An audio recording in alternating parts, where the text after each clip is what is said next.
আমাদের সুফিদেরকে হামলা করবেন, আমরা আর বসে থাকবো না। দেখেন আমরা SS5 এর লাড়ি তৈরি করছি কি জন্য? প্রতিহত করার জন্য। তারেক জিয়ার যদি শুভবুদ্ধি হয় তাহলে আমরা আজাদপন্থীরা শান্তিতে থাকতে পারবো। আমরা শান্তি চাই, আমরা মারামারি হানাহানি চাই না।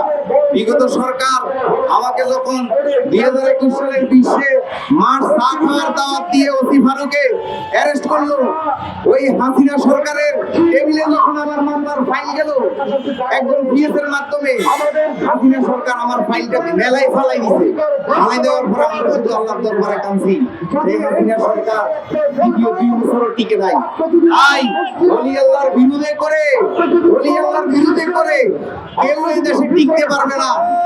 ওলি আল্লাহর মাজার ভাঙছে, আমাদের কোনো আপত্তি নাই, মাজার আবার নতুন হবে।